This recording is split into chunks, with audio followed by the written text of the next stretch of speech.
गंजाम जिलार दुर्दांत अपराधी चेरू चेंग और पुलिस मध्य बोमामाड़ और गुली विनिमय होई दुर्दांत अपराधी चेरू आहत होईछि। मंगलवार संध्यारे चेरू दिगपहंडी थाना अंतर्गत बरपल्ली निकटस्थ एक आड्डारे थिबा खबर पाई पुलिस अतर्कित चढ़ऊ करथिला।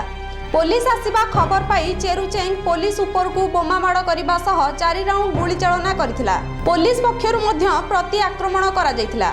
एथिरे चेरूर 2 आंठू को आघात लागिथिबा बेले 3 जण सहयोगी फेरार होई जाइछन्ति। घटनास्थलरू पुलिस एक पिस्तल 3टी अफुटा गुली और बोमा जबत करिछि। गंजाम जिले में अपराधी मानकू मूलपोछ करबा पाई पुलिस संपूर्ण उद्यम जारी रखिछि। वर्षक मध्य घटना को मिसी 5टी एनकाउंटर होईछि। पंचायत निर्वाचन घोषणा हेबा मात्र कई घंटा परे पुलिस एपरी कड़ा पदक्षेप ग्रहण करी एनकाउंटर करिछि। चेरूर घर ब्रह्मपुर उपकंठ लाठी अंचल तानारे पूर्वरु जिलार विभिन्न स्थान में 8 रु अधिक मामला रही पुलिस सूत्ररू सूचना मिली। ब्रह्मपुर अर्जुन पंडा रिपोर्ट, मेट्रो टीवी ब्यूरो।